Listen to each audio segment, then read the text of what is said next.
Good morning. I'm News Center Maine's Don Kerrigan, sitting in for Pat Callahan on this week's Political Brew. We are joined by our intrepid analysts, Republican Phil Harriman, and a guest shot this week with Democrat Ethan Strimling, filling in for Betsy Sweet, who wasn't able to join us.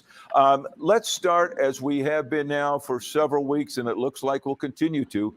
Let's talk about Ukraine. The fighting goes on. The Russians continuing to attack civilian targets. The U.S. and European countries doing what they can to try to help. We even had President Zelensky talking to Congress this week. Phil, we'll start with you. Is there anything more that you think the United States should be doing or could be doing to help this? I don't actually, Don. I wish these penetrating sanctions had been imposed before Putin decided to cross over the border into Ukraine. He would have had a much different reality to face. It's very clear that the Russian military is not up for the task. The Ukrainians are people of great courage and passion for their country. And I think the best that the United States could do would be to lend support logistically. If we were to impose a no-fly zone or bring in our military over that border, I suspect that would trigger an even bigger crisis. Yeah. Ethan, what's your take on that? Yeah, I feel very similar to Phil. The no-fly zone, that's very dangerous. That feels like, with Putin these days, he is just on the verge of crazy, and he might decide that that's exactly what he needs to start World War III. So I'm very glad that the Biden administration is holding firm there. I think continuing the sanctions, tightening them even further, ensuring that more weapons are getting on the ground. The Ukrainians are showing themselves to be remarkably resilient, and I think that's going to be our best path. Putin, he was placated for a lot of years during the previous administration. I'm glad that we're buckling down now.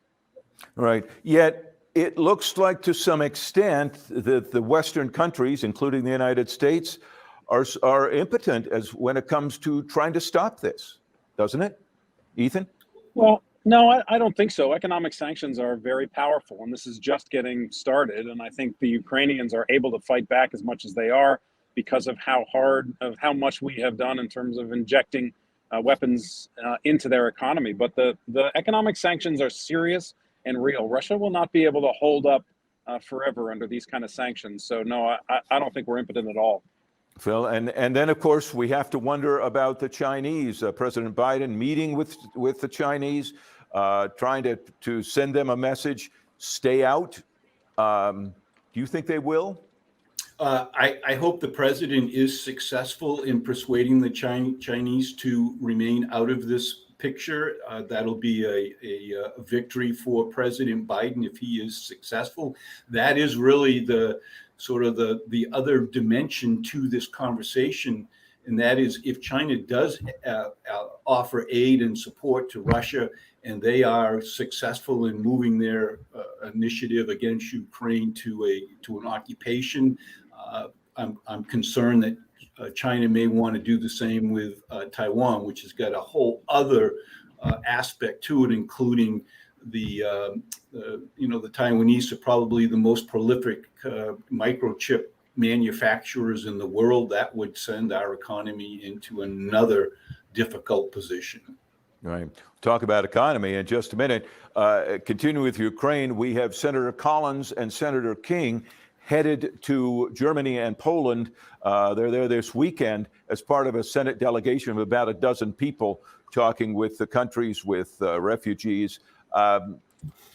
Is that basically, can that make any kind of a difference, or is it just sort of a good touching base with our allies, Phil? I think it's more moral support than logistical. When you have an entourage of U.S. senators and their staff and travel and logistics, it actually, at least from my observation, is more of a distraction than going to influence the Russians. Hopefully it does give some comfort and peace to the refugees who have made their way into Poland. But I don't think this mission is going to turn into Putin deciding to reconsider his position. Yeah, having 12 U.S. senators there might not change the balance in this, right, Ethan? No, nor should it. You know, the international relations is that's the job of the White House, and it should be the job of the White House. But while this is moral support, I will agree with Phil on that. I think there is also a very important part of this, which is having U.S. senators hear directly from our folks on the ground, from generals, getting a little bit closer to understanding what's happening. Congress does play a very important role in terms of funding, and they need to make sure that our troops and our leaders have the resources that they need. So I commend both Collins and King for taking the trip and spending the time to really learn about it and bring that information back to all of us. The other big issue, of course, related in this country is the economy and oil prices. Interest rates are going to go up slightly. Oil prices have come down slightly, still volatile. Phil, that's all in your ballpark.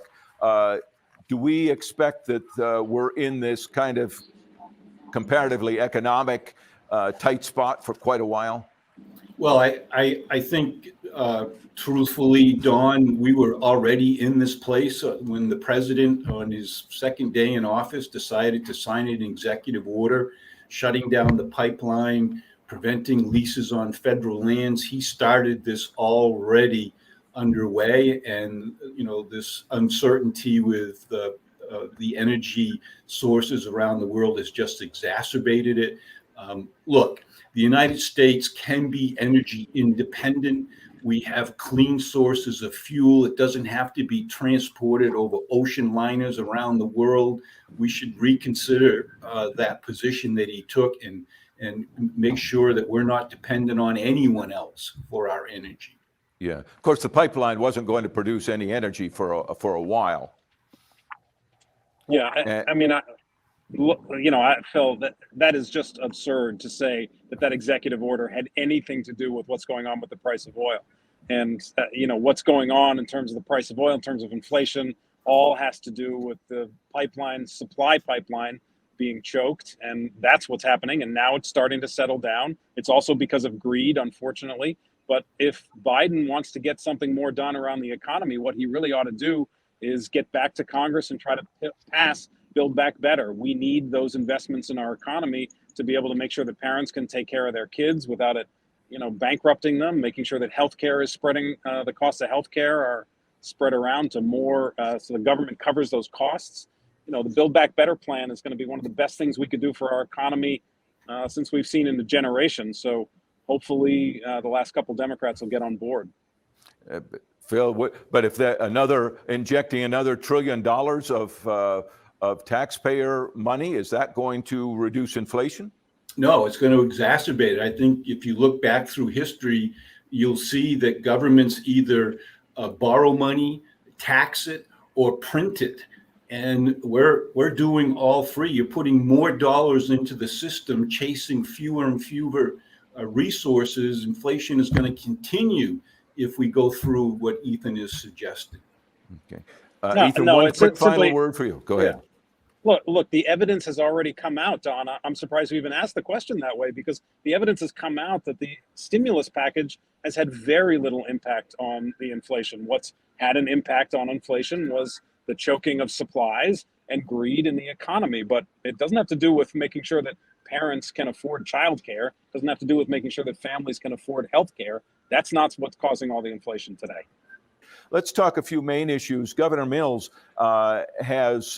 she's finishing the latest adjustments to the supplemental budget, what's in Augusta talk they call a change package. Among other things, the governor is providing additional funding for mental and behavioral health care in the state of Maine. There's been a lot of call for that. Betsy Sweet closely involved with some of that herself. The governor putting in combined state and federal about $36 million additional. Ethan, I'll start with you. Do you think that's going to make a big difference? Yes, it's very important. And look, putting money into mental health, and I think this is actually an area that Phil Harriman and I have been on the same page for a long time, whether it has to do with gun violence or whether it has to do with what we've experienced within our own families. Mental health is the system in Maine it's not broken, it's shattered, and we have got to invest more money in it. So I'm very glad to see the administration taking this step and injecting this. It's not enough over what's needed ultimately, but it's a very important step. Does anybody know what enough is? Well, you begin to make those investments and you begin to see what kind of results you're having. But yes, if you speak to the experts, and they can make very clear where we are falling very short, and oftentimes that's in terms of direct care, making sure that those with mental illness are getting to the doctors that they need and can get the medications they need. Yeah, Phil. Well, I think Ethan just touched on the most important point, and that is direct care. And I'm entrusting the legislative committees to see where the governor's proposed spending is going to go.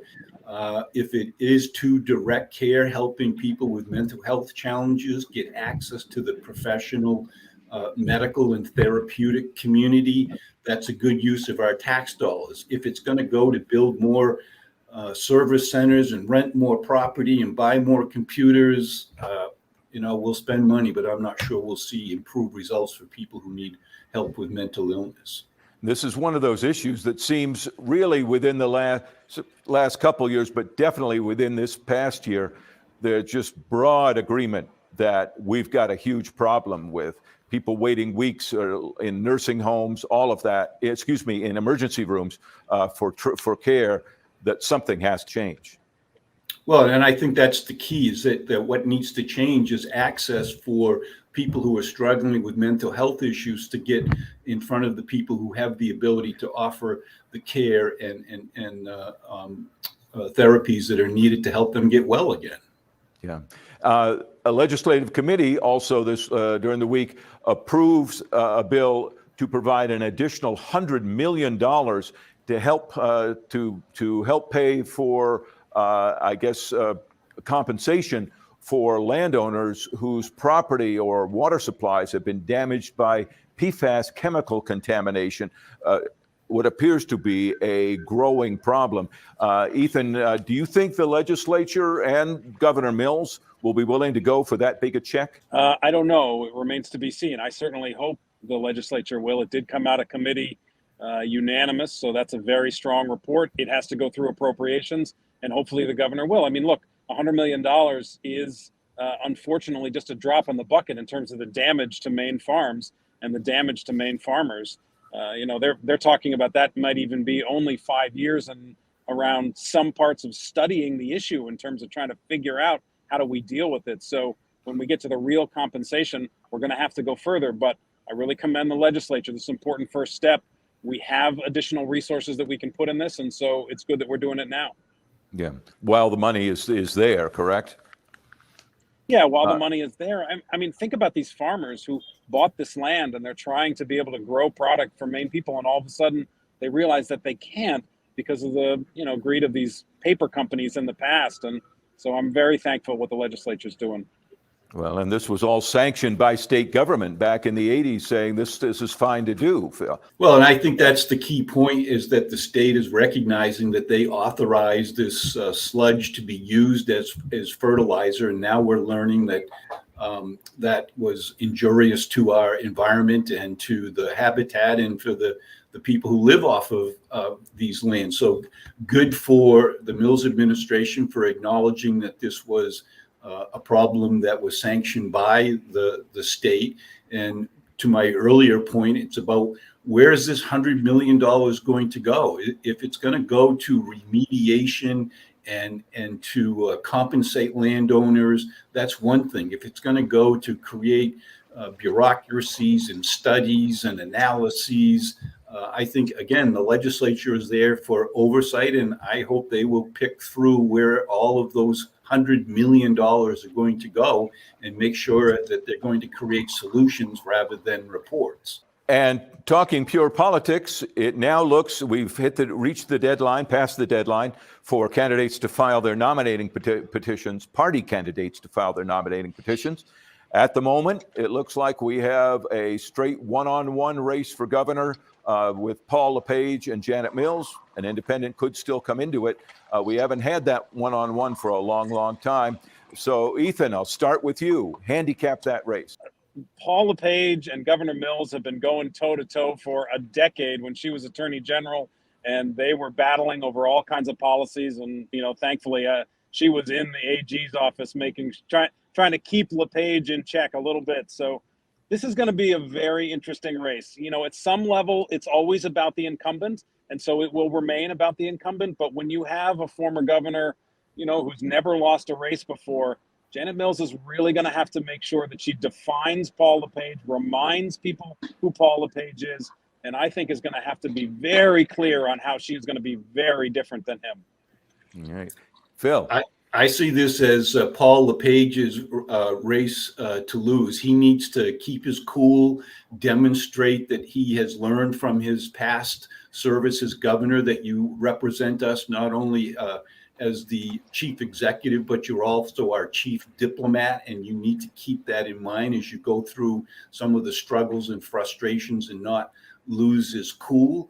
I agree with Ethan, and this seems like a rematch. Mills and LePage probably didn't agree on what time it was, let alone on what policies they could agree on. And as your question alludes to, this could be the first time in three, maybe four gubernatorial elections where we haven't had a third party candidate pulling off a percentage of the vote that influences the outcome of who ultimately wins. It's going to be interesting to watch for sure. Sure is. Okay, winners and losers for this week. And Ethan, we'll start with you. Thanks. My winner this week, Zelensky, just gave a great speech. I think he has just been a tremendous hero around the world, and he's showing us what leadership should look like. My loser of the week, the legislative committee that watered down that housing bill. It was a very important bill that would have allowed us to build housing in communities across the state. They watered it down, unfortunately, and again, affordable housing has continued to be a crisis in the state. All right, Phil, your winners and losers. My loser of the week is the people in the Biden administration who's brought forward the policies that has spiked energy prices, and inflation is raging. It's really starting to hurt average families. My winner of the week are the people of Irish heritage who came to this country and built America, and especially Maine, into what it is today. They're my winners. All right. Thank you both very much. Have a great week. A lot's going to be happening. We'll see you next Sunday on Political Brew. News Center Maine continues in a moment.